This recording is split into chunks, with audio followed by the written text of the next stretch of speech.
Assalamualaikum warahmatullahi wabarakatuh. Selamat pagi semuanya. Apa kabar? Alhamdulillah baik ya semuanya ya.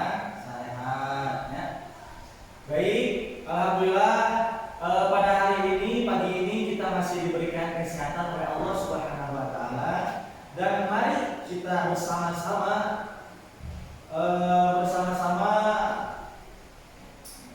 belajar lebih dalam lagi, memanfaatkan umur atau kesempatan dari Allah Subhanahu wa taala untuk mengenal tajwid dalam Al-Qur'an. Ya. Nah, baik, sebelum ke materi kita absen terlebih dahulu ya. Seperti biasa, absen dulu supaya Bapak tahu siapa aja nih yang nggak masuk gitu. Karena sebenarnya yang nggak masuk itu rugi buat dia sendiri, cuma ya udah, jadi Bapak nanti buat orang tuanya Bapak bisa kasih tahu kenapa dia belum bisa ya, karena salah dia sendiri, karena setiap pelajaran Bapak dia selalu pertama Afifah ada? Oke. Kalau misalkan perempuan, kalau di absen itu jawabnya apa, gimana? Ya, hadiroh. Kalau putra, hadir. Terus Eko Jaya Saputra, hadir. Asma, hadir. Fitriani, ya, oke. Yos, Yes mana? Kok nggak ada kabar? Nggak ada emang. Oh, ya.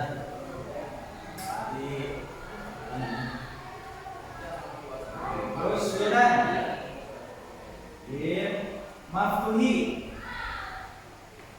Apia. Fajrin. Budi.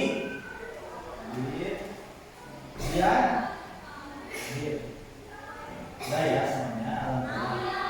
Kebanyakan yang hadir ya, mudah-mudahan pembelajaran ini membawa manfaat ya buat yang hadir dan yang belum bisa hadir. Mudah-mudahan di lain kesempatan waktu bisa mencari atau datang bisa dapat ilmu di lain hari.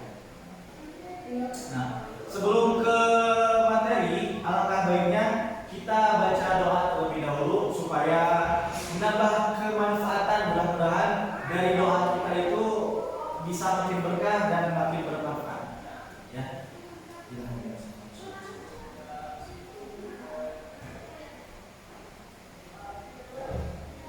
Fatihah.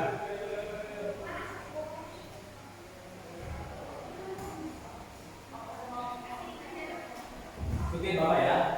Rabbi zidna ilman nafi'an warzuqna fahman birahmatika ya arhamar rahimin. Amin ya Allah ya Rabbal. Mudah-mudahan dari barokah surat Al-Fatihah dan doa tadi, mudah-mudahan bisa makin berkah ilmu yang kita dapatkan pada hari ini. Baik, langsung saja ke materi. Kali ini Bapak akan menerangkan dan mengenal tajwid dalam Al-Qur'an. Teman-teman, kita kan sekarang sedang ada di jenjang SMP ya teman-teman. Sebelum ke materi, Bapak mau nanya dulu nih sama teman-teman. Kira-kira pas kemarin, pas waktu sekolah dasar atau SD atau di diniyahnya, apakah teman-teman sudah mempelajari ilmu tajwid ini? Ya. Gimana? Sudah. Coba Bapak pengen tahu apa aja sih yang guru kalian terangkan tentang tajwid dalam Al-Qur'an ini? Coba itu siapa, Budi? Gimana? Oh ya, benar. Ada yang namanya Ifa, ya. Ada yang namanya Iqlab juga. Ada yang namanya Gunnah dan lain sebagainya. Nah, perlu diketahui teman-teman, tajwid itu, tajwid dalam Al-Qur'an sangat banyak sekali. Nah, dalam kesempatan kali ini mungkin Bapak dalam waktunya tidak cukup ya.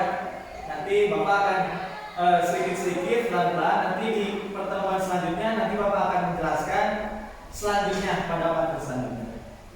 Banyak sekali dari mulai sifatul huruf, terus makharijul huruf, ada yang namanya waqf, ada yang namanya tajwid mad, ada yang namanya nun mati, ada mim tajwid, mim tasdid dan lain sebagainya. Nah, supaya kita lebih afdol lagi, kita lebih mendalami apa itu tajwid, kita harus tahu nih siapa sih,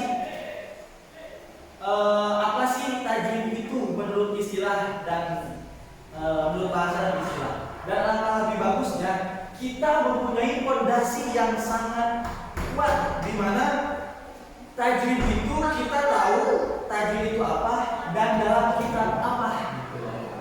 Nah, pengertian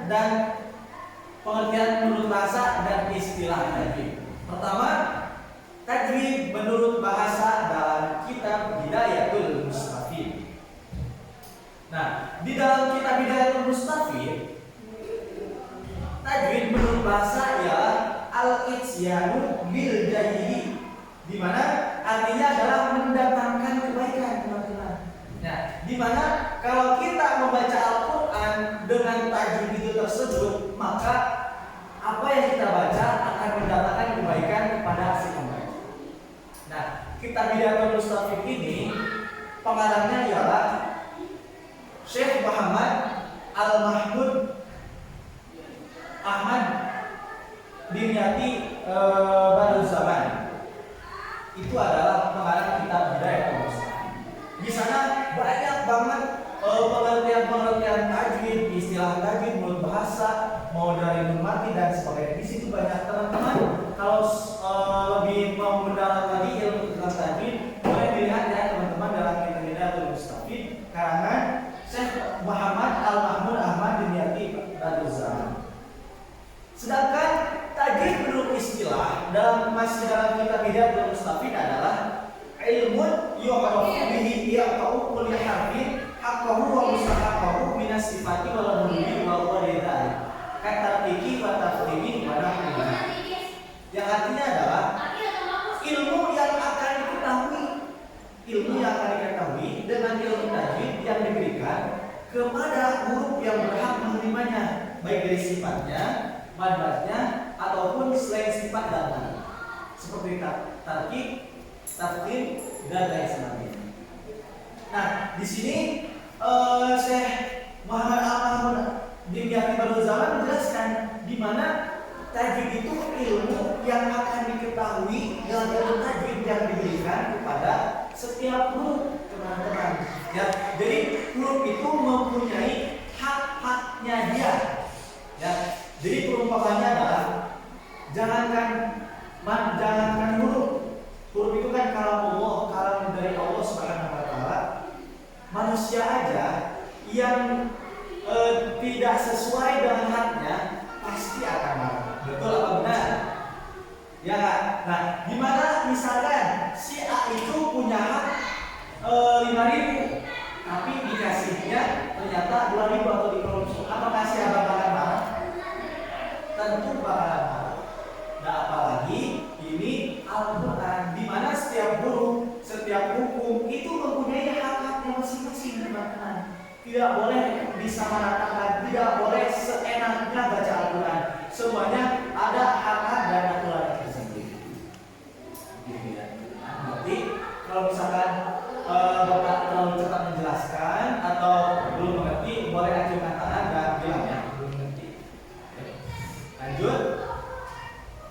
Nah, di sini pasti sedikit banyaknya teman-teman pasti ada yang bertanya, Bapak ngapain sih kita mempelajari ilmu tajwid, mending langsung baca aja nggak sih? Nah, biar lebih simpel.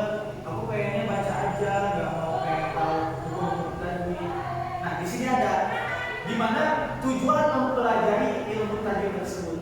Di mana lagi-lagi kita Hidayatul Mustafid, pengarang Syekh Muhammad Al-Mahmud Ahmad Dimyati Badiuzzamani menjelaskan bahwa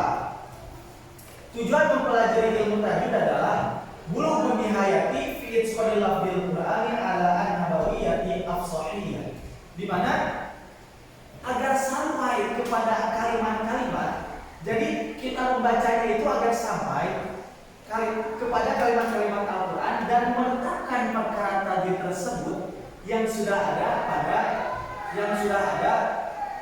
atau yang sudah dibaca oleh Kanjeng Nabi Muhammad SAW. Jadi tujuan mempelajari ilmu tajwid itu sangatlah penting karena di situ ada nilai di mana kita itu mempelajari ilmu tajwid agar kita tuh sesuai apa yang dibacakan oleh Kanjeng Nabi Muhammad SAW.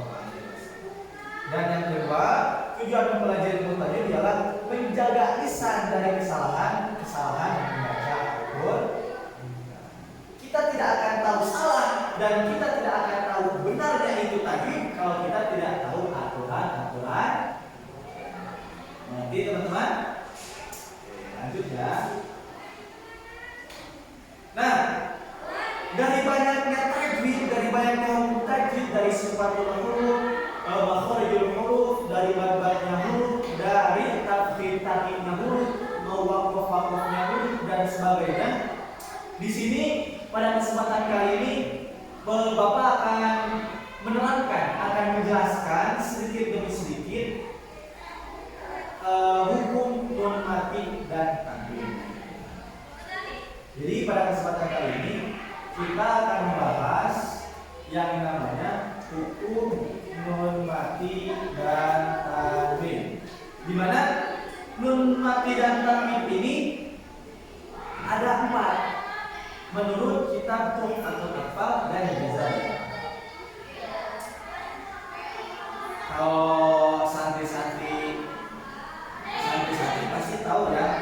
Biasanya kalau ada yang kitab-kitab Nahdlatul itu suka dinyanyiin gitu. Di sini kita bisa dibaca. Innuni irtasul wa tanwini Allahu akbar tanwini. Artinya adalah bagi si nun dan si tanwin itu ada 4 hukum. Ya. Jadi di kitab Tuhfatul Atfal menjelaskan di Nahdlatul itu bahwasanya bagi si nun dan tanwin itu mempunyai 4 hukum.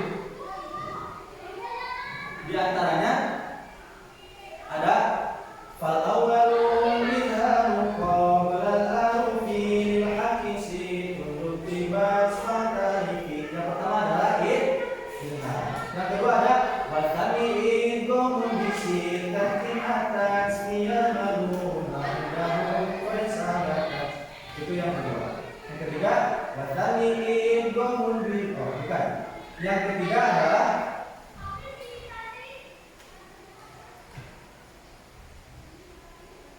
wal qalbu 'inda ba'ihi natil kadai falada bi hurufi ubida. Jadi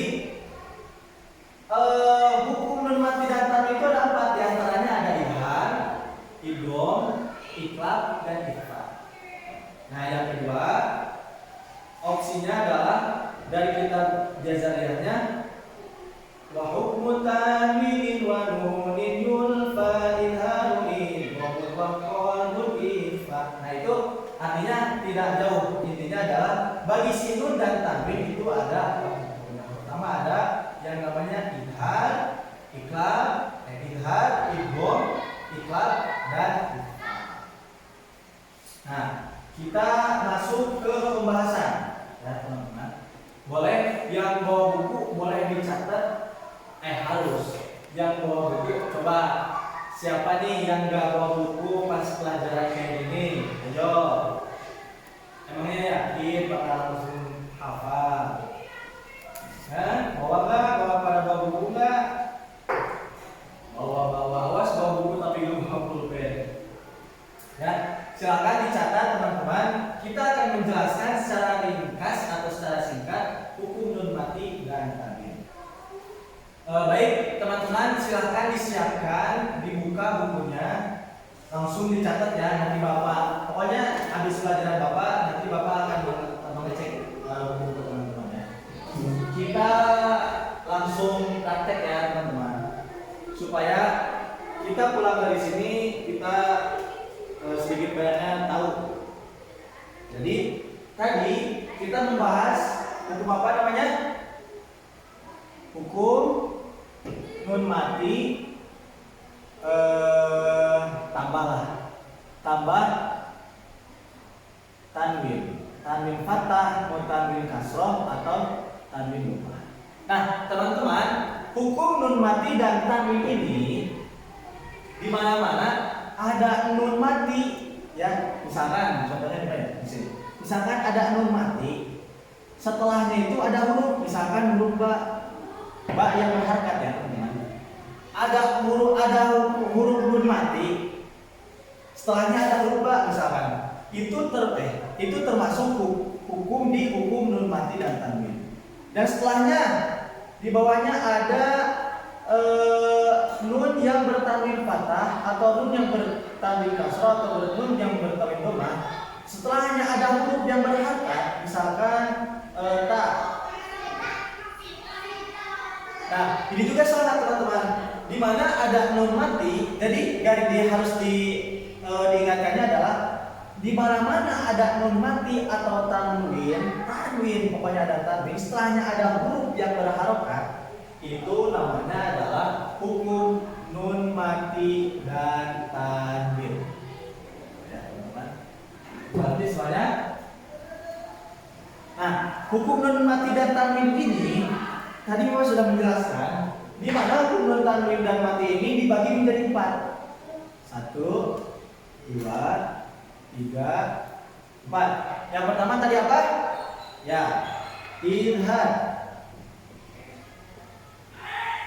Pertama idhar. Yang kedua adalah idgham.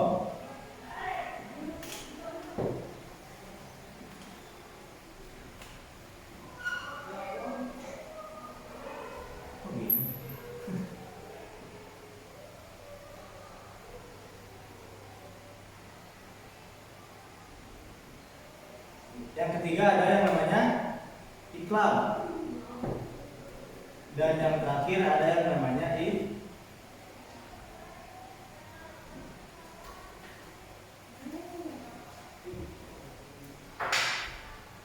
ikhfa.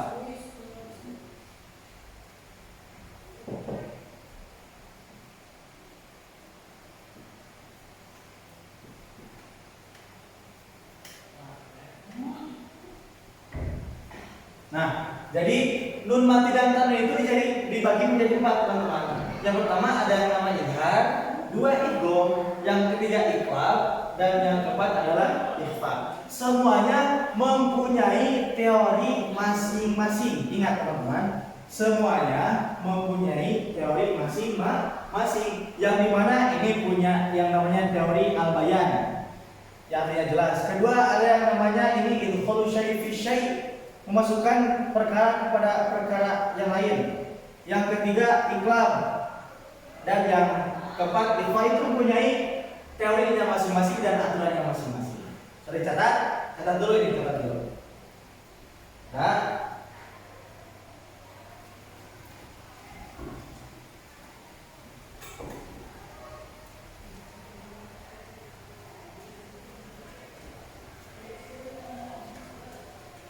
oke. Nah, tadi kita bahas yang pertama adalah idhar.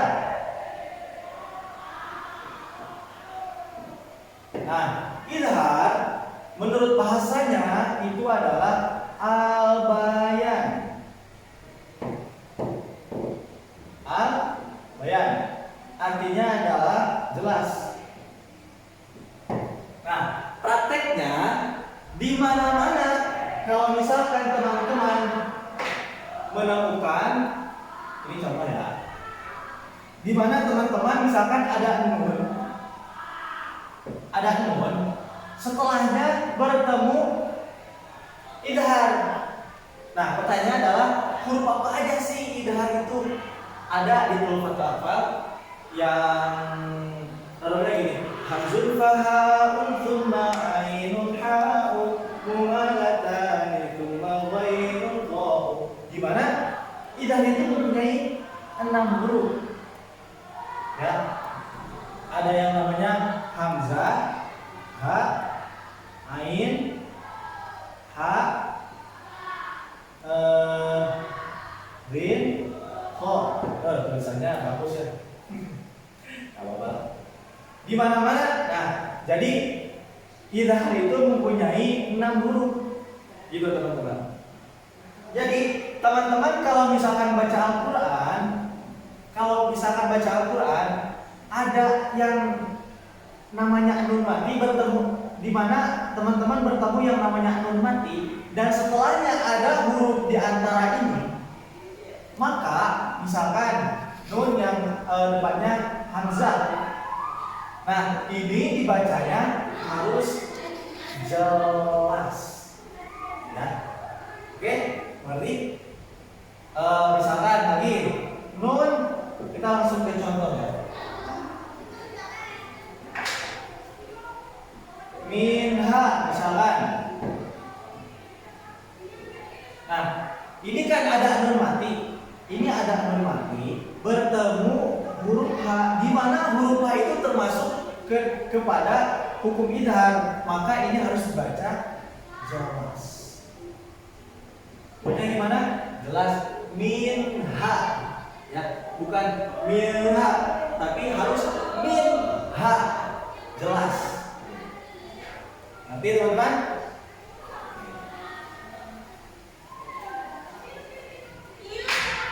Terus hukum yang selanjutnya ada yang namanya idgham.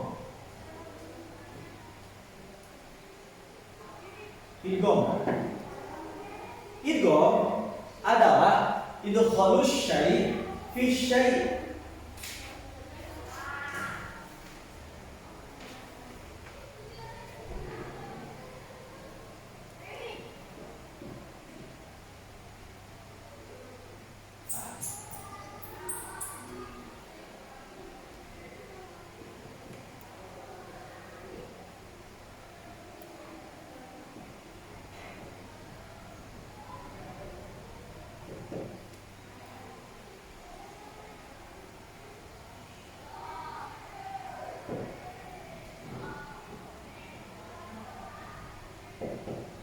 Nah, idkhalus syai' fi syai', di mana yang artinya adalah memasukkan perkara kepada perkara yang lain.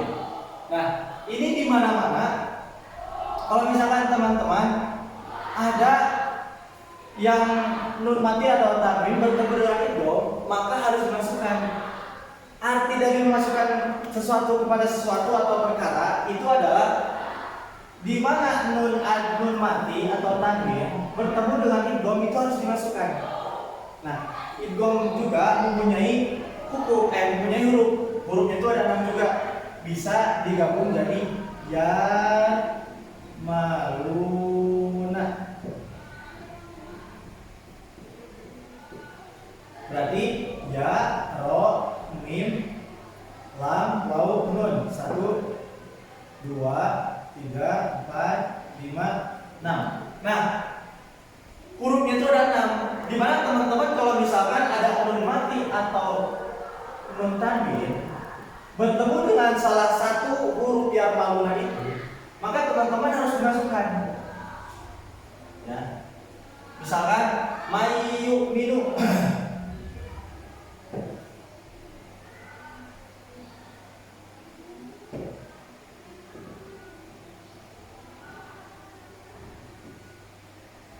Nah, misalkan mayyuminu. Tadi kan resepnya adalah kalau teman-teman kalau teman-teman baca Al-Quran, ada yang namanya nun mati atau tanwin bertemu dengan salah satu huruf idgham, maka harus dibaca, dimasukkan. Gak boleh man yu'minu, tapi ininya disamakan, nunnya disamakan, dimasukkan langsung ke ya may yu'minu. Itulah yang dimaksud dengan idkhalus syai' fi syai'.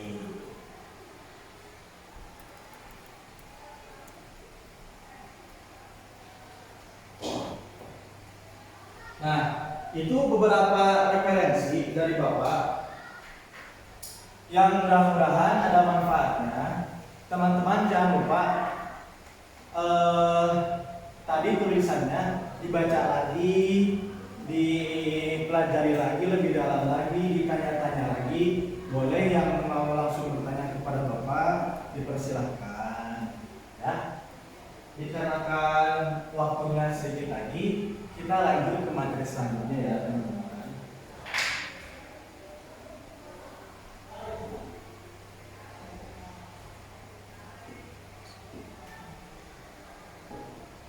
Nah, setelah kita mempelajari materi atau teorinya, teman-teman, kita langsung praktek ya. Kita langsung praktek di mana kita mendengarkan audio ini supaya audio visual ini supaya kita lebih tahu dan lebih paham gitu ya.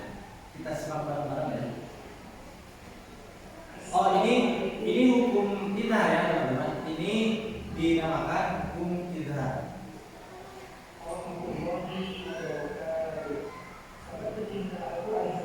Pada video kali ini kita akan mempelajari bagaimana cara mudah memahami hukum izhar di dalam Al-Quran.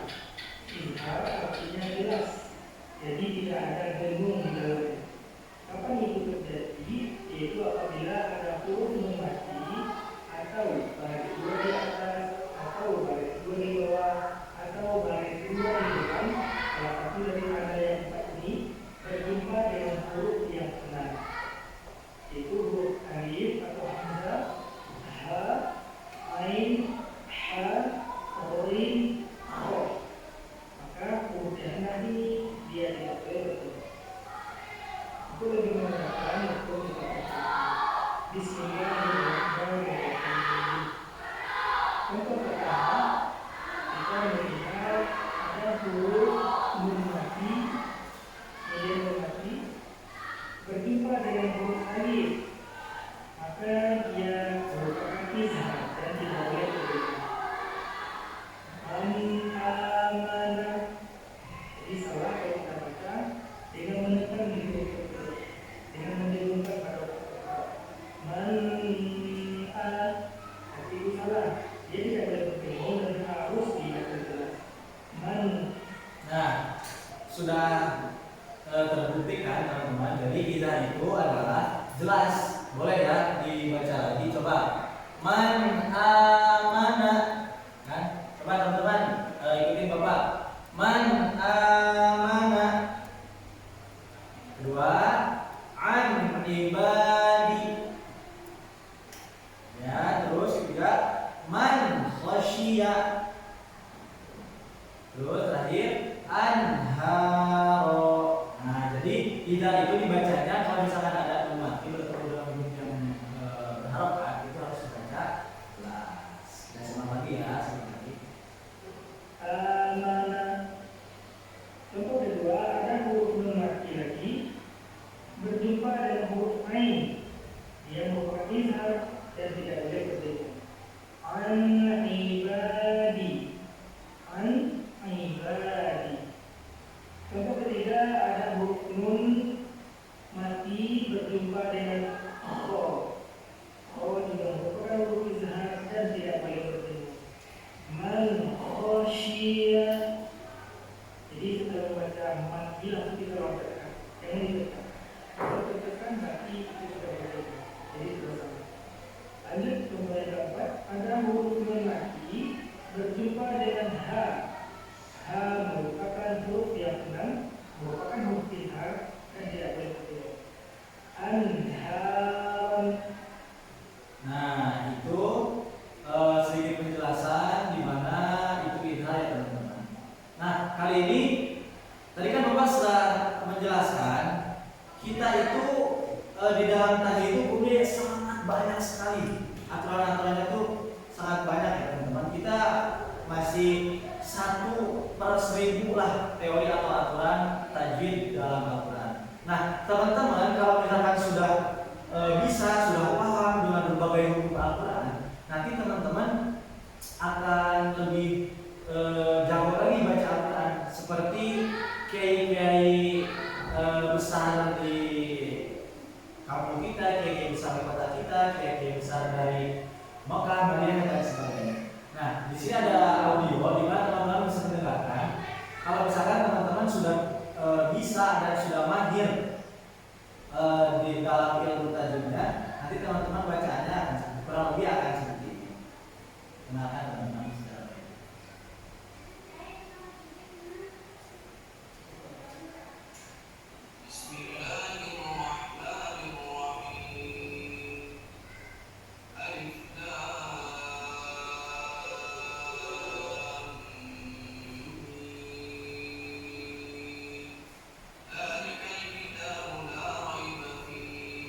itu kurang lebihnya.